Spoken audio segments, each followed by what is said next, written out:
Welcome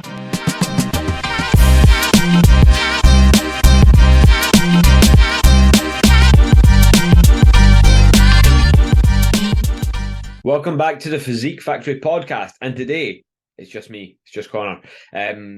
We haven't done one of these for a while, and I feel like every time I come on here, I just like make excuses about why we haven't done a podcast for a while.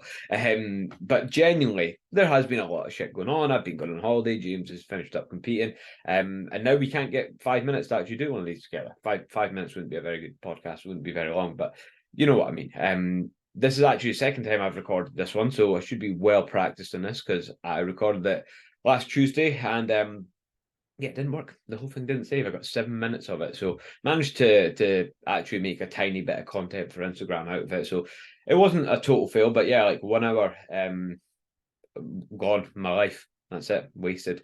But what I was talking about and what I'm going to talk about today is bulking, if you're even allowed to say that anymore.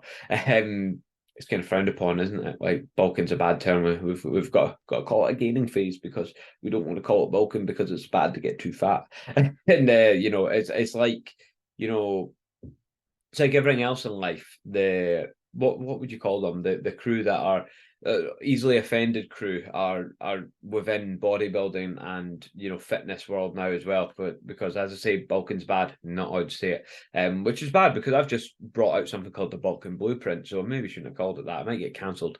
But yeah, you should check that out. You should go over to my Instagram and download it for free because everything that I'm going to talk about today is included within the Bulking Blueprint, and there's free meal plans, free training plans. There's a free tracker sheet you can use to track your progress. So yeah, check it out. I mean, there's lots of free stuff, so why not? But yeah, today I'm going to talk about bulking. I'm going to talk about my experiences, where I've maybe went wrong in the past, and I'm basically going to give you a step-by-step guide to how you can set up a proper bulking or gaining phase or whatever you want to call it. Hopefully, I've not upset too many people already. But we might as well start where we're at, right? So the first thing you're going to need to figure out is how much food you're going to have to eat, because obviously that's a big fucking thing when it comes to gaining. Now, I have made that mistake of just eating everything in sight, and I'm going to go into that. I'm going to talk about dirty bulking as it's referred to, and the pros and cons of that, because I think there is pros to it as well as cons.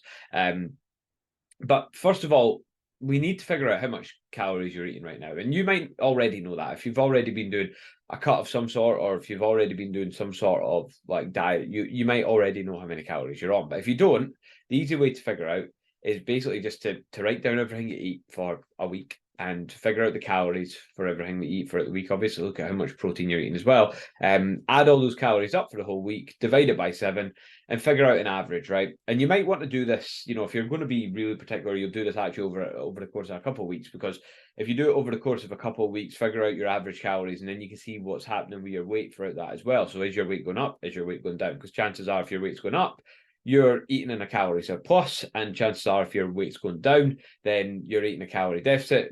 Again, as I say, chances are if your weight stays the same, then you're going to be maintaining. You're sitting around maintenance calories. So, yeah, so figure that out, and then if your weight is staying the same and you want to gain, well, then bring your calories up. I would start. It's hard to put a figure on this, but I would start by saying at least 100 calories. At least. I wouldn't do any less than that. I wouldn't edge it up 50 calories. That's going to do fuck all. It's not going to make much difference. And again, if your weight's staying the same and you're not really seeing the performance benefits, you're not getting stronger in the gym, and nothing's really happening, then you're going to want to up that again. But you're going to want to bring it up, and you're going to want to obviously see how that goes. Give it, 7 to 10 days. Obviously, if you're still like starving, if your weight's going down and things like that before the 7 to 10 day mark, then yeah, totally up it again. But give it some time, see what's happening, get your feedback from the data, and then kind of make your changes from there. In terms of your protein, I always recommend, and I always have, between probably 1.25 to 1.5 grams of protein per pound of lean body mass. Now, that probably sounds a little bit confusing, but like, you don't want to go solely on your body weight, because you could be carrying a lot of fat, and the more fat you carry, the less that becomes appropriate. If you're sitting at like 40% body fat and you're sitting at 1.25 grams per pound of body weight, then that's going to be pretty fucking high. So you kind of want to figure out your lean body mass roughly, right? And even if you type into Google body fat percentage, male or female, and look at the pictures that, what are they called? Big personal training gym. Fucking hell, forget the name of them. That'll come back to me. Anyway, there's like charts that you get, right? And there is a company out there that do it very, very well. I fucking can't remember that name. That's really annoying me. I'm gonna have to look that up because that is going to upset me. Body fat, Ultimate Performance. That's it. Oh, that was quick, wasn't it? Ultimate Performance. Yeah, so they've got a really good one, both a male and a female one. Look at that picture and be like, which one do I resemble the most? Am I, 5% body fat, 10%, blah blah blah. And then basically, if you weigh 100 kilos and say you're 10% body fat, well, your lean body mass is going to be round about 90 kilos. So there, you can base it on that, and then obviously translate that into pounds because I gave you your protein target in pounds. So 1.25 gram to 1.5 gram per pound of lean body mass. Okay. Now, speaking of body fat percentages, this is where I would recommend if you're sitting. And again, looking at those pictures, let me just grab it up in front of me just to so that we're all talking about the same thing here. Again, I use those pictures quite a lot because I think it's a great visual way of looking at body fat percentage. I think Ultimate Performance have done a good job of putting them together, so credit where credit is due. But if I'm looking at the male one right now, and if you're between 25, if you're 25% plus, or even 25% plus, if you're in the bottom row, then you're going to want to cut first. You're not going to want to start dieting down, upping your calories from that point and going into more of a surplus because you're only going to get so far to the point where it's like you keep upping and upping your calories. And your body's already primed for fat gain. It's in a position where it's more likely to gain fat. But also, you're only going to be able to push for so long because you'll get to the point where you actually realize that, wait a minute, I'm holding a lot of body fat here. I don't like the way I look. And then you're going to end up starting to cut. So the leaner you are, the longer you tend to be able to push into a gaining phase. And we want to spend a lot of time gaining. You're going to want to spend more time gaining than you do cutting throughout your training career. That's a certain, because it takes longer to gain muscle. In 12 weeks, for example, right, you can drop a lot of body fat. You make some big changes to the way that you look, obviously depending on your starting point and obviously depending on how lean you want to get, blah, blah, blah. But in 12 weeks, you can make some huge changes with fat loss. You can't necessarily do the same when it comes to gaining muscle. The first time you go into a gaining phase, and you will probably see a big difference because you get those kind of newbie gains, those beginner gains. But, the longer you've been training for, the more likely it is that you'll gain less and less muscle each time, if that makes sense. And it's something you don't want to get in that mindset of, I'm not going to gain that much muscle, because you do, like, what you perceive to be true definitely does become true. But we have to be realistic too. And like the first time you do a gaining phase, yes, you'll get a brilliant response. You'll see some big changes, and then, as I say, gradually over time that may start to slow down. It may take you longer to gain muscle. For example, when I've competed in between shows and things like that, like, I've maybe done like a year and a half like gaining phase in between shows, and I've come back to the next show and actually I'm only like a kilo or 2 kilos heavier. So it doesn't necessarily mean that all I've gained is a kilo of muscle, but for someone, especially naturally, to gain 2 kilos, 3 kilos of muscle, that's huge. That's a lot of muscle. And that's not going to happen in 12 weeks for most people. As I say, unless you're a relative beginner and you're getting those newbie gains, or you're just fucking genetically gifted, that's probably not going to happen for you. So, it is playing the long game with gaining, and people don't like that. People want to blow up overnight, and you will get people, especially that are using gear and things like that, and have the superior genetics that seem to just blow up within a year. But for most people, this is playing the long game. For most people, this is going to be, years of spending time in gaining phases, cutting back down to see what you've achieved, spending more time in gaining phases. And again, as I say, probably spending, I would actually say like a 2-to-1 ratio. If you're serious about gaining size, you're going to want to be spending probably twice as much time gaining, if not even more, a minimum of twice as much time gaining as you are cutting.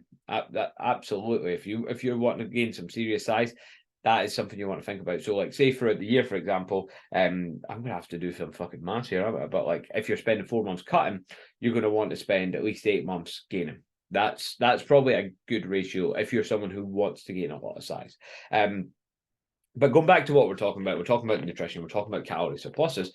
You might not even know what a calorie surplus is. I think most people that listen to this will, but if you don't know what a calorie surplus is, it's basically when you consume more calories than you expend, right? So if you burn this amount of calories and you're eating this amount of calories, there's that gap, and that gap is a surplus. Then alternatively, if you're burning this amount of calories and if you're eating this amount of calories, this is probably pretty shit if you're listening on Spotify. I realize that. I'm doing some stuff with my hands here. But this gap becomes the deficit, okay? And over time, those things add into weight gain or muscle gain and or fat loss and fat loss.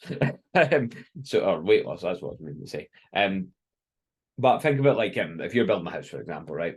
If you're building a house and you've not got enough materials, then you can't build the house. So that's kind of what a calorie surplus is like. You need enough energy. You need to be consuming more energy than you're expending, and you need to have the energy there to do it. If your body's in a deficit, it's not got the spare energy to put towards building muscle. So a calorie surplus is going to be pretty useful when it comes to gaining, but calorie surplus just comes from what you eat. Whereas your calories out, obviously there's a few things that come into that. There's a basal metabolic rate, which is calories you burn at complete rest. There's movement, there's exercise, non-exercise activity, and then digestion as well, which when you eat certain foods, well, when you eat any foods, it takes calories to burn that. The more protein you eat, the more calories you need to or the more energy it takes to digest that, because protein is harder to break down. And so is fiber and things like that too. But anyway, that's not what we're talking about today. But yeah, you need to be in that calorie surplus, because you're not going to gain any appreciable tissue without a calorie surplus. Again, there is caveats to that. There is complete beginners. There is newbie gains. Like definitely when I get clients that either are new to training or haven't trained hard before, you start to get that response where actually maybe their weight didn't go down that much, but things like their measurements and their pictures do change. And that means one thing. It means they're gaining muscle. It means their body fat percentage is actually going down. They're losing fat, but they're gaining muscle. So this is why, again, for anyone who's going through a dieting phase or has dieted and never noticed their weight go down massively, it might be that you're actually just gaining muscle at a rate that you're losing body fat. Now, that won't happen for everyone, as I say. That's like a newbie gain sort of thing, or someone that's again, new to hard training. I definitely have seen it where I've taken on clients, and I'm thinking particularly females one-to-one who have done other one-to-one training before, but they've maybe never been pushed hard. They've done airy-fairy sort of fucking group classes things where it's basically about getting a sweat on. And yeah, anyway, that just about had to stop myself there. I was just about to go into a whole other subject there, but when they come in and they start training properly with a bit of intensity, using exercises that are more suited to them and they can get more out of, then they start to gain muscle because they've never done that before. It's new to them. It's an adaptation. And they're even though they're in a calorie deficit, they still seem to gain muscle. And again, thinking about that same demographic, and I know I'm going off subject here, it can throw them off a little bit, because I've seen clients of mine who definitely are underwhelmed with their progress because they're not seeing the scales move. But it doesn't matter how much you show them the pictures and how different they look in them, or how much you show them the changes in the measurements. All they want to see is the scales move. And it's like, look, the scales only tell half the story. If you've lost 5 pounds of fat, but you've gained 5 pounds of muscle, you stay the exact same weight, but you look very, very different. So anyway, how I got onto that, I don't know. But calorie surplus is essential for gaining muscle unless you fall into one of those caveats, okay? And while we're on that, let's talk about my experiences. Let's start talking about dirty bulking. Take a breath, man. Fucking hard doing these by yourself. See when you've got someone to bounce off, you get a break. You can just take a breath. But yeah, it's hard when you're by yourself. Although I can talk for an hour straight pretty easy, to be fair. I fucking do it all day, every day. So yeah, what was I saying? Dirty bulking. Yeah, in my experience, I don't think a bigger calorie surplus means more gains. I don't necessarily think that the more you eat, the more muscle you gain. I don't think it just works like that. But there is some pros to doing dirty bulking. And the pros of it are, you're definitely in a surplus, which, sometimes you may question if you're being more conservative. you'll get stronger, definitely, because weight tends to move weight. Again, in my experience, though, I find that only happens to a certain point, and then I realized eventually I was just getting fatter and not getting any stronger, and it was becoming counterproductive. But if you get stronger in the right rep ranges, that's going to translate to muscle gain. And the big pro of the best thing is going to be that you can eat whatever you want with absolutely no restrictions, which might not be the healthiest thing, which kind of takes me on to the cons. Like it is unhealthy, dirty bulking. If you're eating lots of shit, essentially a lot of food that isn't nutrient dense, a lot of calorie dense things that are like calorie dense doesn't necessarily mean bad, because I suppose you could say avocado is calorie dense, but if you're eating a lot of processed foods that don't have a lot of nutrients in them, it's not the healthiest thing to do, and holding a lot of body fat that comes with that isn't necessarily a great look, and it puts you in a position where your digestive system's probably going to be pretty fucked, which isn't something you're going to want. And again, if you're not digesting that food properly and assimilating that food properly, then is it necessarily doing you any good? And then obviously, again, you get the body into a position where it's almost primed for gaining fat.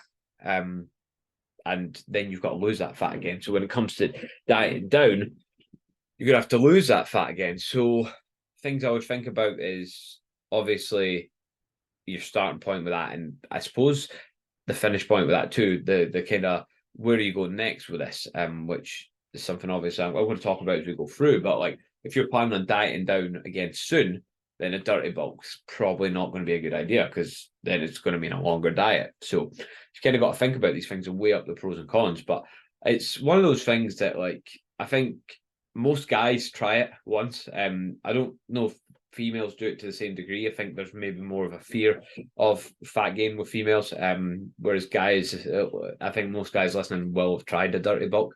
I know I certainly have. Again, drawing on my experiences from it, back in 2016, I'd done 9 months of dieting for bodybuilding shows, and after the final show, I decided, I was like, right, I need to gain more tissue. I need to get more muscle.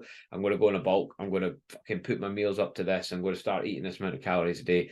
And, a lot of the time when you're dieting down and you're hungry, you do think these things, and, you talk a big game. But I actually went and done it, and I brought my calories right up to 5,000. And bear in mind, I would be, 66 kilos if I was lucky at the time. And, I'm not that tall, so I probably don't need 5,000 calories or anything like it. And I was eating good foods a lot of the time, but then I was topping it up with shit, because eating 5,000 calories of good nutrient dense foods is difficult. In fact, it is a total effort. Like, I used to eat 200 grams of oats, 200 grams raw oats. I didn't eat them raw, but raw weight oats in the morning, and I used to feel sick from about 7 o'clock in the morning till about 10:30, 11 o'clock.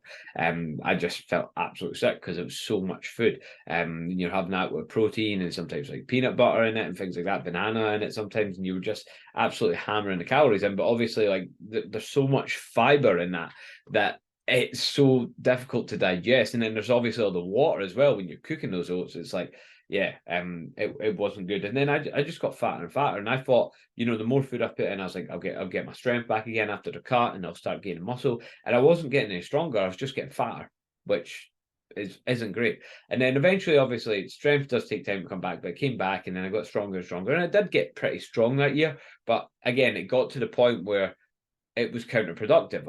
I was gaining fat, but I wasn't getting any stronger. So like the fat gain essentially wasn't worth it. So, again, I'm talking about getting stronger. It's not just getting onto the training side of things. It's not that we have to necessarily get stronger and stronger. Getting stronger and stronger will help, but like I'm maybe putting too much of an emphasis on that. When it comes to the training side of things, for your training, you're going to want to think about quite a lot. And again, this could be a podcast by itself. which again, me and James have probably talked about a lot of this stuff, a lot of the RTSisms as we call them. Looking at who we're talking about, what the goal is. Obviously the goal is gain fucking tissue everywhere in this case. And then, have, own and tolerate as well. What joint ranges you got available, what joint ranges can you own? Do you have ownership of your body in those positions? And then tolerance as well. Again, we'll get into all this stuff. So to be honest, the first thing I'd look at for most people that are listening to this, that are thinking about this kind of thing, is looking at the training split. And it's like, what training split should you use? What training split is the best? I bet you that's the kind of question that you get. What training split is the best? And the answer is no, there isn't one. Of course, there isn't one. There's not going to be one that's more beneficial than the other. I don't even think, in my personal experience, I don't even think training more frequently is better than training less frequently, if that makes sense. Like whether you train your chest twice a week or 3 times a week compared to training it once per week, as long as that once per week's done with intensity, I don't think there's much difference between that. That's just my personal opinion, just from my bias from trying it. In fact, most of my training career, not at the start, but most of my training career, I've only trained like my chest for like 2 or 3 movements per week. So 2 or 3 exercises, probably 2 or 3 working sets per week, and it's my best body part. So, what does that tell you about genetics? And on the other hand, I spent like a long time training my calves 3 times per week, and they're fucking shite. So they did improve when I done that though. So I don't know. I've kind of contradicted myself already there. I'm just talking random fucking shite today, to be honest. I'm all over the place with this information, but kind of one thing's leading to the next. But so training split. How often can you train?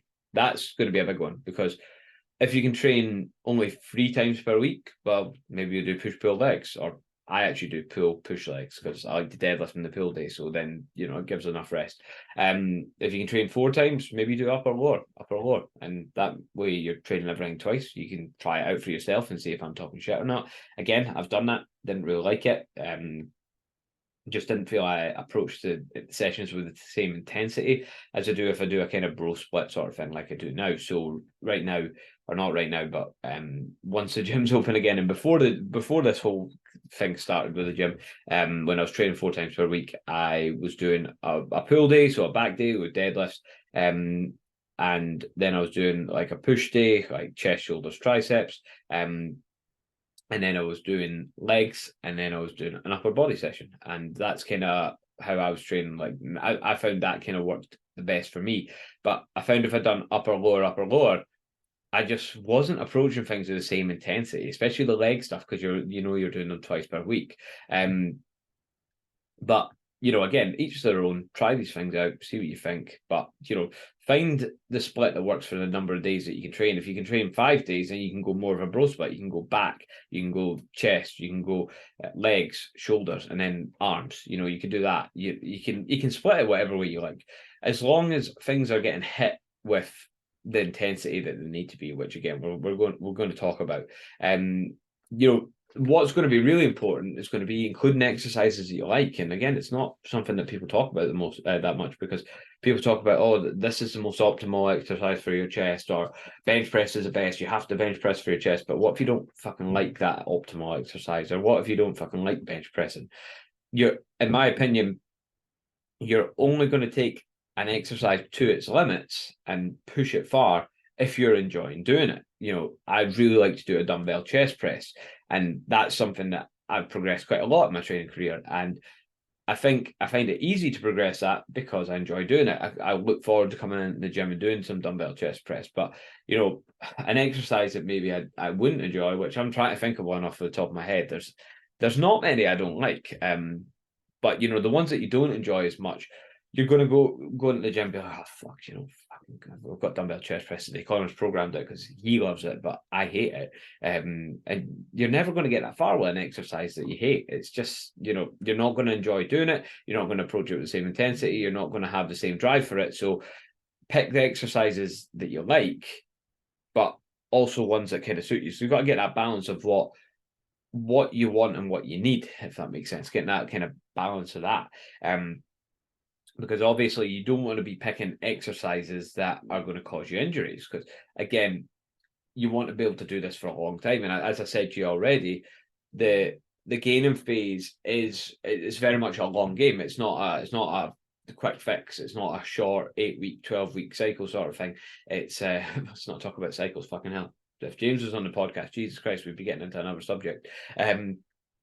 But you know, it's not a quick fix sort of thing. It is going to be a longer term thing. So you need to pick exercises that aren't going to fuck you up, because if you get injured, that's your gaining phase fucking slowed down already. If you spend 2 or 3 months with an injured shoulder, it means you can't do most chest exercises, can't do shoulder exercises, can't do, you know, arm exercises, probably can't even do some, like if you're trying to do barbell squats, for example, you know, you don't want to be picking exercises that are going to injure you, because that's going to be time lost. And again, it's pennies in the jar with this stuff. It's just putting a penny in the jar every single day, and that starts to add up. But if you get injured, then you stop putting pennies in the jar, don't you? So we need to pick those right exercises. And for that, we need to know what joint ranges you have available, because we don't want to be doing things that are forcing you into passive ranges that are going to potentially cause those injuries. So again, thinking about the bench press is a great example of this. If you've got super long arms and a shallow rib cage, then you're probably not going to have the range to touch the bar of your chest. So you might not find bench press to be that effective for you. So we need to pick these exercises that suit our structure. Again, like if you are that guy with the long arms and a shallow rib cage, and you've not got the ranges available at the joints to actually touch the bar off your chest, but you're doing it anyway just because some guy told you in the gym that you have to do it, well, eventually that's probably going to fuck up your shoulders, and again, that's time lost. So that's the kind of things we want to think about. And even then, it's like, even if you can get into those ranges, if you've got contractile ability in those ranges, again, a lot of people listening to this will be kind of intermediate kind of trainers anyway, or even more advanced. So you might not find that to be as much of an issue as you would with your kind of gen pop sort of clients. But again, it's still definitely possible, because if you can get into that range, but you've not got contractile ability of some of the tissues around about the joints, then what does that do to the joint? It leaves them compromised. So we don't want to be doing that. Your recovery capabilities are going to come into it too. Again, I've talked about frequency, and, you know, if you were doing things, if you're training chest 3 times per week and you were training hard 3 times per week and you weren't recovering from it, you know, you're not going to get those adaptations, because you're not going to be able to approach it with the same intensity. But obviously it's still recovering from the last time as well. And then looking at the tolerances, you've got the joints as well. You know, again, it's looking at the signs, it's listening to the signs. But it's a bit like sunburn, this stuff. It's like you don't know you've had too much till you've had too much. So it's recognizing the signs of that and approaching it sensibly. Again, you could go on about this stuff for ages, but you know, those are all the considerations round about a training program, or some of the considerations round about a training program. But what actually causes muscle growth? I've not mentioned that.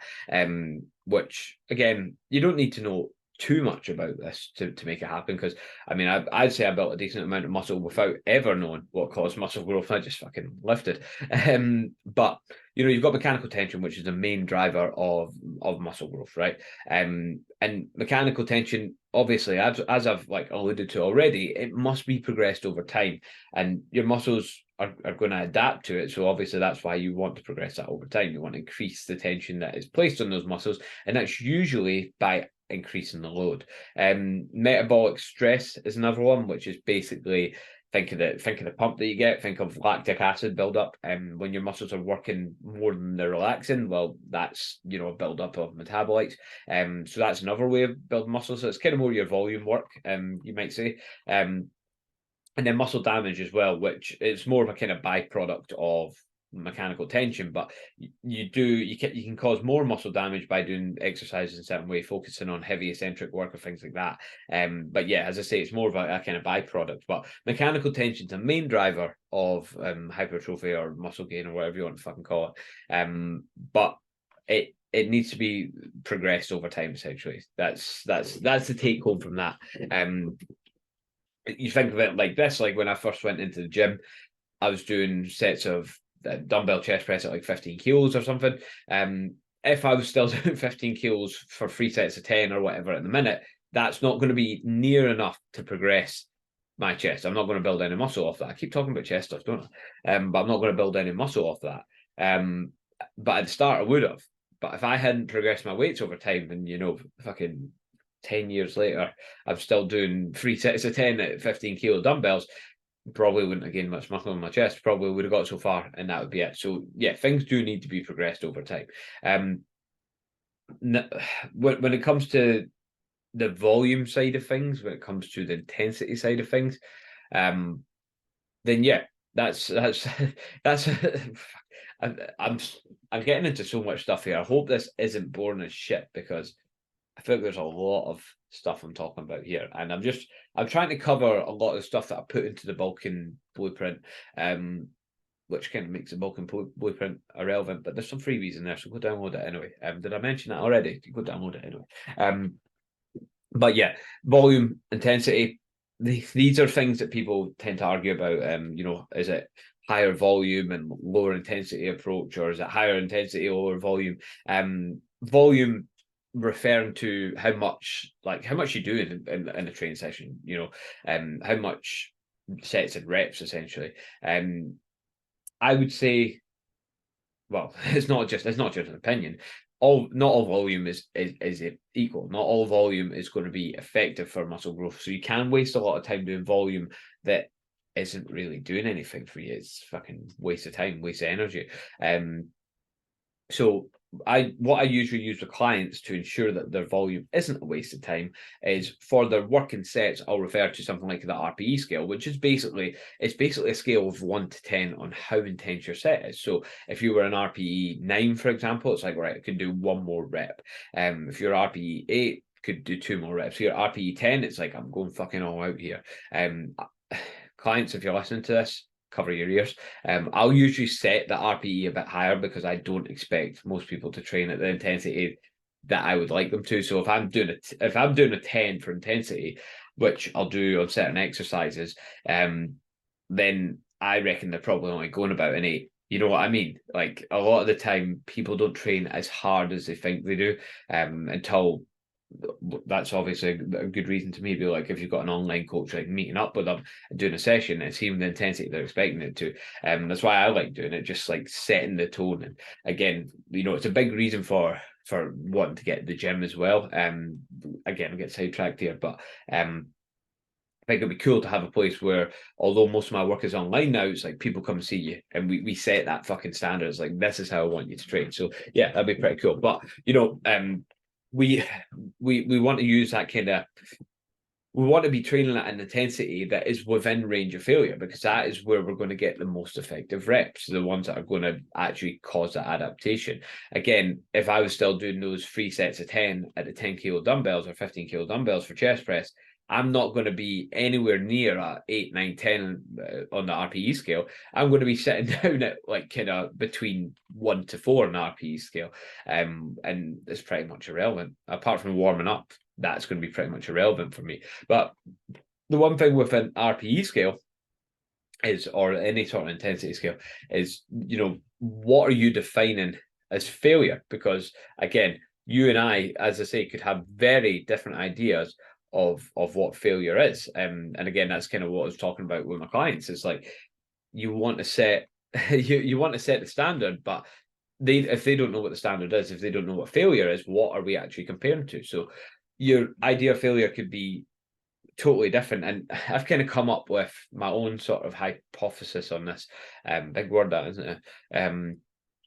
Kind of came up with my own kind of hypothesis on this, but like, again, this could be a lot of different things. It could just be the breakdown of form.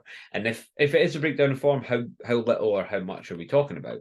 It could be struggling to maintain the tempo that you're doing your reps at. So if you're training with certain particular tempos, you could say that, okay, when you stop, hitting this sort of tempo, that's when we're gonna stop the set. That's going to be failure. Failure could come in the lengthened range of a muscle, mid range of a muscle, or shortened range. So like, where's that muscle strongest? Where's that muscle weakest? And where's the exercise heaviest and where's the exercise lightest? That's what we've got to think about there. But then as well, what about drop sets? What about mechanical drop sets? What about rest pauses? What about muscle rounds? What about all these intensifiers? Like, where does it end? Do we get to the point where you can't actually lift your limb up under any load? What are we talking about? Are we talking about concentric failure, which is obviously the lifting portion of the rep. I'm doing like a lateral raise here, by the way, just in case you're wondering what I'm doing. Or is it failure in the eccentric portion? Because people always say we're stronger in eccentric, but we're not. We're not stronger in eccentric. You just have to come up with less force, because essentially you're not trying to beat the weight anymore. If you've got 10 kilos in your hand to do a lateral raise, on the way up you need to come up with more than 10 kilos worth of force. On the way down, you only need to come up with 9 kilos worth of force, if you know what I mean, to decelerate that back down. You don't need to beat the load on the way down. You just have to do enough to slow it down. Or some people don't even do that. But my kind of hypothesis that I was talking about was, depending on the exercise, my failure changes depending on the exercise. So if I'm doing a squat, a barbell squat, right, my failure on that is going to be when my medial arch of my foot starts to collapse, and as a result, my knee starts falling and I get a bit of valgus, right? For me, the breakdown of form is failure on the squat, okay? Because I'm not going to go to complete failure in a squat, because the risk for injury is way too high. Risk versus reward, not worth it. When it comes to the hack squat, things are going to change because I'm in a more stable environment and there's less injury risk. And personally, I don't get as much kind of issues with my ankle mobility there. So, or the medial arch stability more than anything. But anyway, not talking about that. Remind myself, we're not talking about that. We're talking about something else. But on the hack squat, then yeah, I'm going to go closer to complete failure on there. Again, I might, on occasion, I will go to complete failure where I'm basically stuck at the bottom of it. But it's going to depend how that hack squat's set up as well, because there's that hack squat set up normally where it is a lot harder at the bottom, and then failure might be where someone has to give you a spot at the bottom and help you out. But if you've got a reverse band and you've got it set up correctly, then it's going to be a pretty even challenge for the whole range. So where does failure come in? I don't know. But I'm more likely to go closer to like just being stuck at the bottom of that, because there's less risk to injury. But then when it comes to leg extension, then basically failure for me is a point where I can no longer finish the rep. But again, to add some caveats to that is like, what kind of leg extension you're on? Are you on one that's got a circular cam that, where the load basically stays the same all the way through, which means it gets harder at the top because we're weaker there? Or are you on one that accounts for our strength profiles and therefore the resistance profile matches it? So then you're getting a full range kind of challenge there. But so it totally depends. But what I'm saying there, and what I want you to gather from that, is that in a more stable environment with less injury risk, failure is going to be more extreme for me than it will be in a less stable environment with more injury risk. So leg extension, I'm going to go closer to not being able to move my limb anymore, compared to a back squat where I might go to the point where my form breaks down. So hopefully that makes sense. And then taking that back to what we were talking about, I can start to base my RPE scale on that. For each exercise, it might change up a little bit, but hopefully that kind of makes sense. Hopefully that gives you some sort of direction for the intensity of your workouts. Let's take a drink. It's been a lot of talking. How long have I been on? Longer than I would have liked. So here's what to do for your training. Make yourself a split that works with the number of days that you can train per week. Okay. Again, go download the Bulking Blueprint. There's example training programs on there, from 3 days per week up to 6, I want to say. I wouldn't personally train any less than 3 days per week if you want to gain appreciable muscle. I would say that more often is better depending on your recovery capability. So if you could train 7 days a week and recover from it, then fucking yeah, go do it. But you've got to understand is we have a lot of other things going on. We're not elite athletes that train to, we're not getting paid to train. We're not spending our free time in fucking cryotherapy chambers or, saunas or things like that. Maybe we are spending time in saunas, but, we can't spend all day recovering. If you look at an elite athlete, they train, they recover. They train, they recover, and they spend a lot of time on their recovery. They'll spend, they'll nap during the day as well, which is obviously going to help with the whole sleep side of things. So, you can only train as often as you can recover from, but definitely train as frequently as you can recover from. In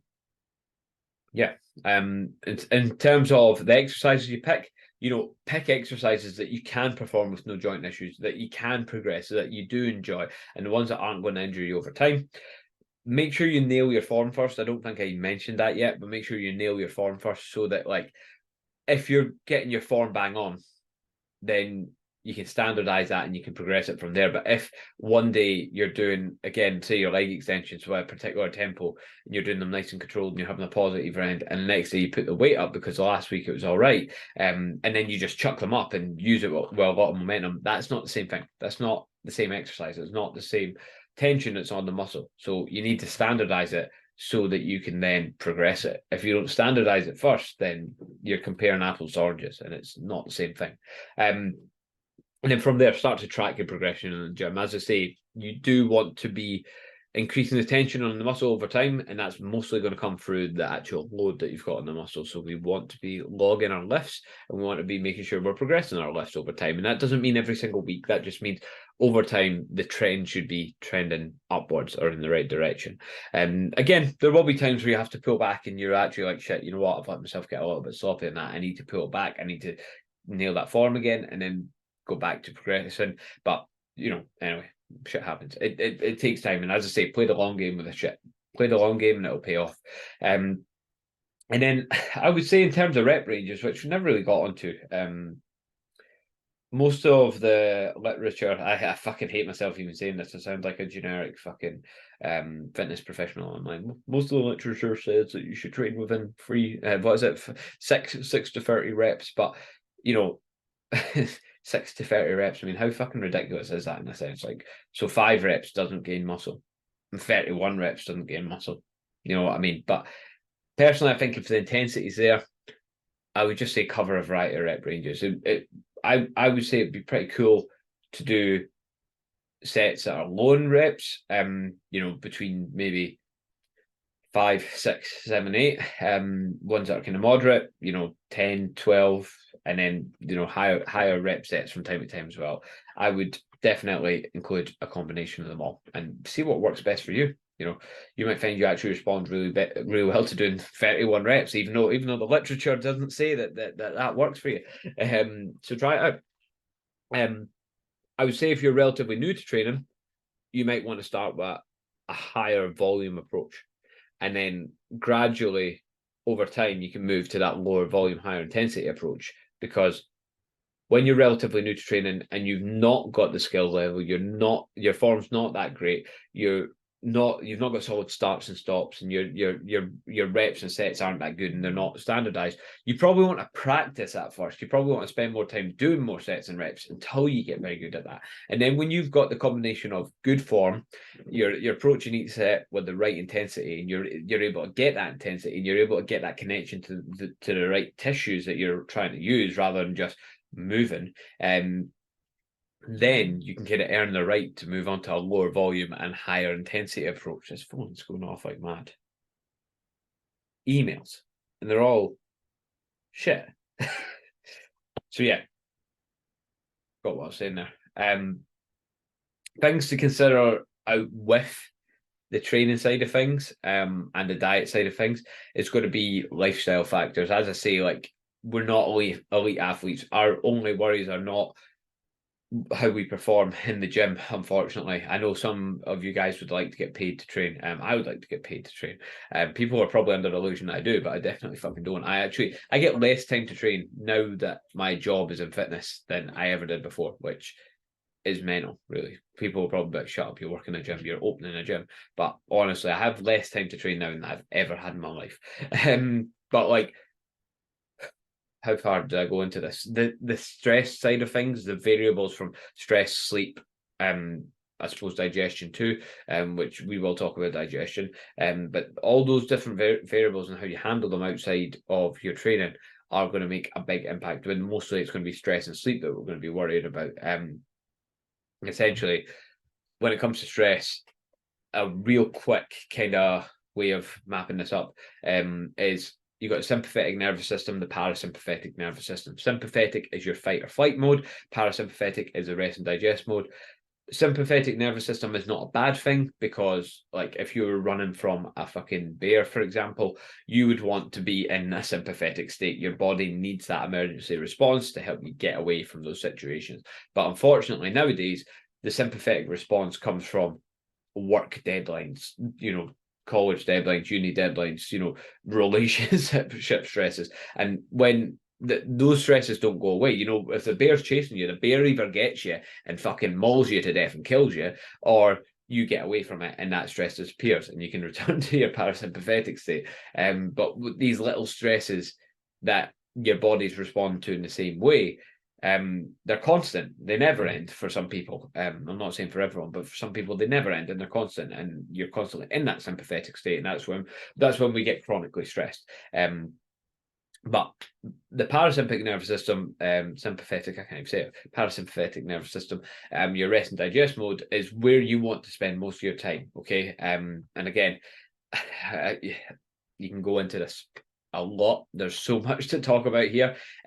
You want to manage your stress as best as possible. That's what I'm going to say, because if your body is in a chronically stressed position where you've got a suppressed immune system, your digestion is expressed, you know, high blood pressure, increased blood sugar, you know, poor emotional state, you know, poor sleep, then you know you're not going to be in a position to build muscle. Your body is not going to want to use those calories to build muscle. Your body's again going to be preoccupied, you might say. So again, think of it like filling the cup, right? Filling the cup's a good analogy. Every little thing fills a cup. So you've got work stress, you've got, you know, poor sleep, you've got, you know, relationship stress, you've got, you know, these feelings of not being good enough, these feelings of trying to keep everyone happy, and all these other things, you know, finances, yeah, all that kind of stuff. And then you've got a calorie surplus or a calorie deficit or intense training. Those are things as well that cause stress to the system, and it doesn't mean they're negative things, but they're a stress, and they're things that fill that cup. So, you know, sometimes if we are going through periods of high stress, if you suspect, for me, if I suspect the client's chronically stressed, you know, what can I control? Well, I can control their training. I can reduce the intensity of their training. I can start to add in some, you know, less intense training. So things like, you might actually just put in some low intensity cardio, which will help reduce that load. So you're taking something out the cup there. You could give them a deload or days off training. It's taking something out the cup there. You know, you're taking what you can out the cup. I can't control what my clients are going through in terms of their family stress, in terms of their finances, things like that. But I can help control that. I can give them advice on, you know, optimizing their sleep. You know, I can help with stuff like that. But you know, you've just kind of got to look at, you know, where, if you're the trainer, where you can help, you know what I mean? But yeah, we need to be managing these lifestyle factors. Otherwise, if we want to get the most out of our gain phase, that's actually the best way to kind of put it from there. Again, in the bulk and blueprint, I do go into this in a bit more detail because I don't know, it's just one of those things that requires a bit of detail. Sleep, obviously, being a big one. If you're chronically stressed, your sleep's going to be affected. If you're sleeping poor, you're more likely to be chronically stressed. You see how this stuff starts working together, right? But sleep is where you grow. You know, that's where you recover and that's where you grow. Think about a baby. How often does a baby sleep? You know, babies will sleep for 16 hours a day. I don't know if that's true. I've had a fucking baby. I have a kid, and I don't know if that's true, but they sleep a lot. I think that's cats that sleep for that can sleep up to 16 hours a day. If I can get cats and babies mixed up, but anyway, you know, babies sleep a lot, because they're growing. That's when they're growing, and they need that. Whereas when you're an adult, obviously you're finished growing. Well, you know, that's what your body thinks, but you're trying to make some gains, so you're going to go fucking sleep like a baby. But again, look at pro athletes, look at pro bodybuilders. Like if you type in Jay Cutler, I'm pretty sure there's like videos of him like taking naps and that, and some of his like training videos and things like that. So yeah, video of someone taking a nap, it sounds fucking boring now, but like I'm sure these guys used to nap a lot. And again, if you're in a position where you can dedicate your life to bodybuilding, I would be dedicating a lot of time to sleep, personally, and optimizing your sleep as well, because again, it's where you're going to recover. The main things that are going to fuck up your sleep, I've got away with words on them. Poor nutrition, eating shit at bedtime, blood sugar fluctuations that kind of come with that are going to leave your energy levels all over the place. Alcohol inhibits your ability to get into the deeper stages of sleep. Obviously, we've talked about stress. Blue light exposure laptops, phones, TVs, that can affect some people. I find personally that doesn't affect me too much, as far as I know. But even if even if you're still getting to sleep, no bother, who's to say it's not affecting the quality of that sleep? A sign that you're sleeping well is that you're dreaming. I've been dreaming a lot recently, and I just know that my sleep's in a good place right now. But yeah, that's dreaming's a sign that you're in the deeper stage of sleep. So if you are getting dreams, then that's a good sign. Obviously, caffeine has a half-life of 5 hours, so it means it takes 5 hours for half of that caffeine to get out of your system, and it doesn't necessarily mean that it's going to be another 5 hours to get the rest out. Could be longer. So again, that's why people say caffeine cutoff point of like 2 p.m. But again, this affects different people differently. But if you're having issues with your sleep, it's definitely something I would try out. But the biggest thing is going to be routine. It's going to bed at the right fucking time. Figure out what time you're getting up in the morning. Work back the clock however many hours you feel like you need. I know personally I actually don't do that well in 8 hours of sleep. I feel more tired in 8 hours of sleep.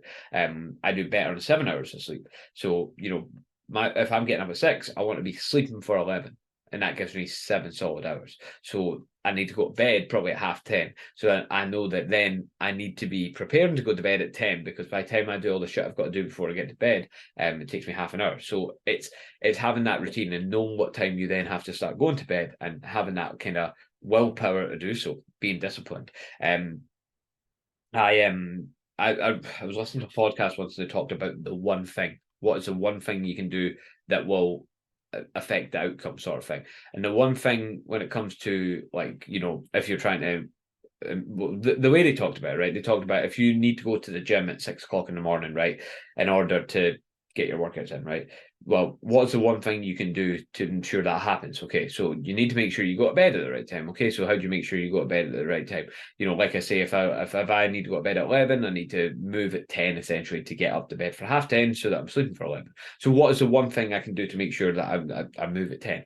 And that one thing is press the red button on the remote. It's a small, seemingly meaningless thing, but if I press that red button on the remote at 9:59 p.m., then I will be in bed for 10:30, and I will be asleep for 11, and I'll be up for 6. And in this example, they were talking about going to the gym at that time, and then I will go to the gym at that time. You know what I mean? So it's like, what is that one thing, one seemingly insignificant thing you can do to ensure an outcome? So take what you want from that. Use that idea. I've been talking for fucking ages. Been talking for ages. Jesus. How did we get here? I think it would be unfair to talk about the other lifestyle factors without talking about digestion, because that's kind of where I wanted to bring it back around to. And obviously digestion is going to be a big thing when it comes to gaining, because you need to eat a lot of food. So some of the common issues that I find with clients during the gaining phase is bloating, farting a lot, shitting a lot, constipation, heartburn, right? They're the common ones. And there's obviously not a lot you can do about shitting a lot because you're eating more food. The rest of the stuff, potentially there's stuff we can do about it. So the biggest thing for most people is that they don't focus on the first 2 stages of digestion, and neither do I. And I've known this for years, and I still never do it. But you should think about your food before eating it, because stage 1 of digestion starts in the brain. Okay, stage 1 of digestion starts when you, I suppose, start thinking about food. And if you're looking at your food, thinking about it, smelling it, the saliva starts to build up in your mouth, and there is digestive enzymes in there. There is amylase in there. Testing my knowledge here, which breaks down carbohydrates. So carbohydrates are the first things to get broken down in the mouth. But thinking about your food before eating it, like when you're in a restaurant and you're waiting for your food to come and you're smelling other people's foods and your mouth starts filling up with saliva. That's stage 1 of digestion. You want to recreate that at home, okay? And then stage 2 is chewing your food until it's liquid-like, which none of us do. Like, I can guarantee you 99% of the people listening to this podcast or watching on YouTube will not chew their food until it's liquid-like, and that just creates an easier bolus of food for the rest of the system to take. So those 2 things, in my opinion, make the biggest difference to digestion. I've heard people say, "Oh, I think I'm intolerant to this, I think I'm intolerant to that," and you might be, but I've said, "Do you chew your food? Do you think about your food before eating it?" "Oh, no. And then a week or 2 later, "How's your digestion?" "Yeah, a lot better." I'm like, funny that. But yeah, if you're someone that tends to rush their foods down, I would look at potentially using foods that are already kind of broken down for you. So instead of eating a steak, maybe eat some mince. Extreme examples, but mince is obviously already half broken down for you. If you're someone who is always on the go and needs to eat fast, if you're a PT, for example, mince and mashed potatoes. There's a meal that's half broken down for you. Obviously, when you chew it, it turns into, like, steak would turn into mince essentially anyway in your mouth. And boiled potatoes would turn essentially into the mashed potatoes in your mouth. But, half the chewing is done for you in that meal. So, think about it like that. Things like yogurt, things like fruit, things that are soft are going to break down easier than things that are hard and rugged. Is rugged the word you'd use? Don't know. But yeah, those sort of things are going to break down easier. So if you find that you're someone who doesn't chew their food properly, you might want to think about picking food sources that are already the job's half done for you.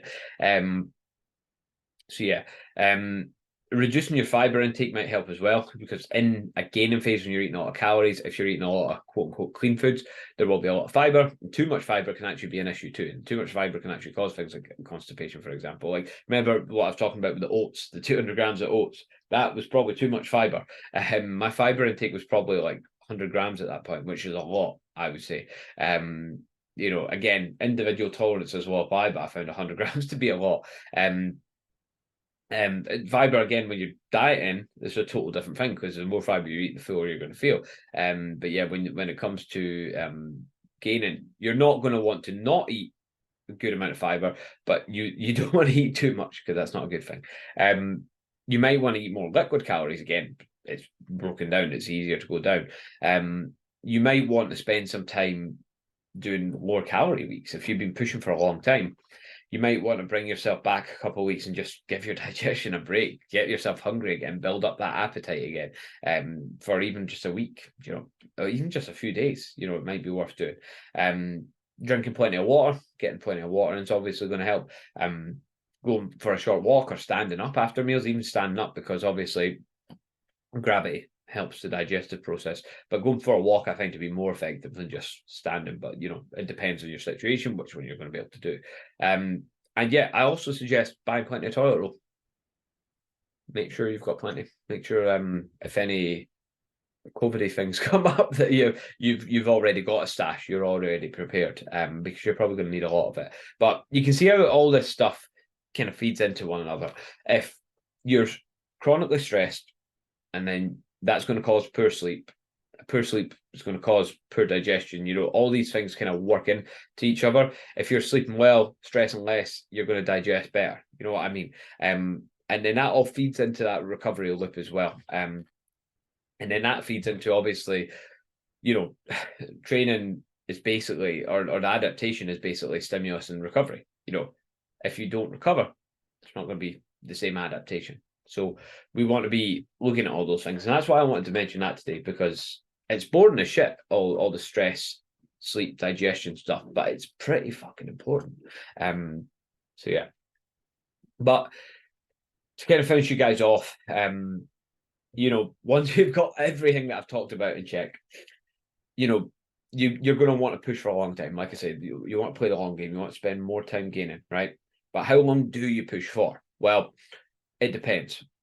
Where's your current body composition at, and how far are you comfortable with taking it? If you're finding you're coming out of the shower and you're looking at yourself in the mirror and you're like, fuck me, I've got fat, and you kind of hate the way you look and you're just holding a bit too much fat, and you get to that point where, like I talked about earlier, it's counterproductive. You're not really getting any stronger, you're not really getting any other benefits from it, then you might want to pull back. If your digestion's shit, again, you might want to pull back. I talked about that already just 5 minutes ago, where you might want to spend time on lower calories just to kind of rejig your digestion and get your appetite back up there, your digestion or your appetite. If you're still progressing in the gym, like I talked about, you're not hitting that stalemate, you're not at that point where it's counterproductive. Your returns you're getting are very minimal. If you're feeling like shit every day, obviously that's going to be a sign to kind of pull back too. So those are the kind of signs that you pull back. But you also need to think about, when are you going to be dieting down next? Because if you're dieting down in 2 months' time, then is there any point in pulling back now? Potentially. I'm not saying there's not, but you want to have that longer term plan, because if right, right now it's October. My next diet is for August next year because I'm going on holiday. That's going to be my next diet. And say right now your body composition's in a place beyond where you want it to be. Your digestion's shit, your appetite's non-existent, you're not progressing in the gym, and you feel like shit every day. Then actually it might make sense to spend the next 4 weeks in a kind of sort of mini cut phase, dieting down, to rejig your appetite, to get your body composition back to a better place, and just give you a kind of reset really from gaining. But for that, you need to know. You need to know the kind of longer term plan. You need to know where you're kind of heading with things. But yeah, but to sum it up and to give you something to finish on, when you're dieting down, not dieting down, we're not dieting down. When you're gaining, there will be points where you start to question if you're even making any progress, because when you're dieting down, you will see the changes week on week. You'll be able to see pounds coming off. You will be able to see progress in your pictures, but it can be hard to see that when you're gaining. And that's where we have to get out of this mindset of weekly changes and weekly progress. We need to stop thinking in days and weeks. We need to think in months and years, really, because the stuff you're doing today is not going to be for today. It's not going to be for tomorrow. It's not going to be for next week. It's not even fucking going to be for next month half the time. We need to play the long game. We need to stay as consistent as possible. And if you're ticking all the boxes day in, day out, the results will come. Promise you. So I'll leave it at that. That was a nice wee outro there. I feel like that was a lot of information. I had some notes there and I had a lot of stuff I wanted to cover, and I covered it all. I've no idea how long this is because it doesn't tell me how long it was, but I feel like that was a long one. But yeah, I feel like I could have expanded on a lot of those things as well, but it's just a basic outline. Again, it's a basic outline of what I've included in the bulking blueprint, okay? And it's probably as much detail as you need from that, but definitely go ahead and download it anyway. Head over to my Instagram page. The link's in my bio, or if it's not there anymore when you're listening to this, just drop me a message with the word bulking blueprint, or just be normal and drop me a message and say, "Hi Connor, can you send over that bulking blueprint?" And I'll be like, "Yeah, no bother." But yeah, definitely check it out because there's loads of free giveaways in there. There's a free tracker sheet for tracking your progress. There's a free like example meal plans, a free example training plans. So there's basically everything you need. And that combined with this information will mean that you don't have to hire me. So I've just done myself out of a job. Brilliant that actually.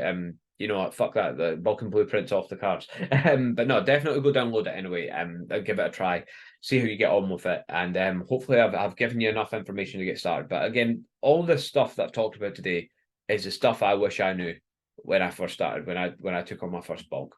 So yeah, we'll leave it at that. Thanks for listening, guys.